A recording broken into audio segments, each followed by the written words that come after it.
ನಾನು ಮತ್ತು ಸಿದ್ದು ರಾಮಗೌಡರು ಮತ್ತು ಕಲತಿಯವರು 3 ಜನ ಬಹಳ ಆತ್ಮೀಯ ಸ್ನೇಹಿತರು. ನಾನು ಒಂದು ಬಾರಿ ಜಮಖಂಡಿಗೆ ಬರಬೇಕಾದ್ರೆ ನಾನು ಎಸ್ ಎಂ ಕೃಷ್ಣರವರ ಸಂಪುಟದಲ್ಲಿ ಮಂತ್ರಿಯಾಗಿ ಇದು ಉದ್ಘಾಟನೆಗೆ ಬರಬೇಕಾದ್ರೆ ಆಕ್ಸಿಡೆಂಟ್ ಆದಂತ ಒಂದು ಪರಿಸ್ಥಿತಿ ಬಂದು ವಾಪಸ್ ಇಲ್ಲಿಂದ ನನ್ನ ಹೆಲಿಕಾಪ್ಟರ್ ಅಲ್ಲಿ ಕರ್ಕೊಂಡು ಹೋಗಬೇಕಾದಂತ ಒಂದು ಪರಿಸ್ಥಿತಿ ಬಂದಿತ್ತು. ಕಲೋತಿಯವರು ಮತ್ತು ಸಿದ್ದರಾಮಗೌಡರು ಇಬ್ರು ಈ ಭಾಗದ 2 ಕಣ್ಣುಗಳಂತೆ ಅಭಿವೃದ್ಧಿ ಕೆಲಸವನ್ನ ಮಾಡಿಕೊಂಡು ಬಹಳ ಸರಳತೆಯಲ್ಲಿ ರಾಜಕಾರಣ ಮಾಡಿಕೊಂಡು ಬಂದವರು ಅನ್ನೋದನ್ನ ನಾನು ಈ ಸಂದರ್ಭದಲ್ಲಿ ನೆನೆಸ್ಕೊಳ್ಬೇಕಾಗ್ತದೆ.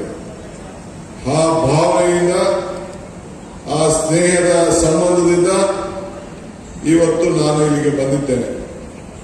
ನಾನು ಸಿದ್ದರಾಮೇಗೌಡರು ಇಬ್ಬರು ಜಿಲ್ಲಾ ಪಂಚಾಯಿತಿಯ ಸದಸ್ಯರಾಗಿದ್ದರು. ಜಿಲ್ಲಾ ಪರಿಷತ್ ಆವತ್ತಿನ ಕಾಲದಲ್ಲಿ ಸದಸ್ಯರಾಗಿದ್ದರು. ಅದಾದ್ಮೇಲೆ ಬಂಗಾರಪ್ಪ ಸಂಪುಟದಲ್ಲಿ ನಾನು ಮಂತ್ರಿಯಾಗಿದ್ದಾಗ ಅವರನ್ನ ನಾವು ಲೋಕಸಭೆಗೆ ಆವತ್ತಿನ ಕಾಲದಲ್ಲಿ ಪಾರ್ಲಿಮೆಂಟ್ಗೆ ನಿಲ್ಲಿಸಿ ಬಂಗಾರಪ್ಪನವರು ನರಸಿಂಹರಾಯರ ಕಾಲದಲ್ಲಿ ಅವರನ್ನ ಮಂತ್ರಿ ಮಾಡಿದ್ದನ್ನ ಇತಿಹಾಸ ಯಾರು ಕೂಡ ತೆಗೆದುಹಾಕಲಿಕ್ಕೆ ಸಾಧ್ಯ ಇಲ್ಲ. ಸೊ ಹಂಗೆ ಈ ಸಂದರ್ಭದಲ್ಲಿ ನಾವೆಲ್ಲ ಸೇರಿ ಒಟ್ಟಿಗೆ ಕೆಲಸ ಮಾಡಿಕೊಂಡು ಬಂದದ್ದು ಇವತ್ತು ಇದೆ. ಇವತ್ತು ನಾನು ಇಲ್ಲಿಗೆ ಈ ಒಂದು ರಾಜ್ಯದ ಒಂದು ಮೂಲೆ ಭಾಗ ಅಂತ ಹೇಳಿ ನಮ್ಮ ಮಂತ್ರಿಗಳು ಕೆಲವರು ಮಾತಾಡ್ತಿದ್ರು. ಇದು ಮೂಲೆ ಭಾಗ ಅಂತ ಅನ್ಕೊಳ್ಳೋದು ಬೇಡ. ಇಡೀ ರಾಜ್ಯಕ್ಕೆ ಇದೊಂದು ಶ್ರೀಮಂತ ನಾಡಿದು. ಜಮಖಂಡಿ, ಬಾಗಲಕೋಟೆ ಮತ್ತು ಏನು ಬಿಜಾಪುರ, ಬೆಳಗಾವಿ.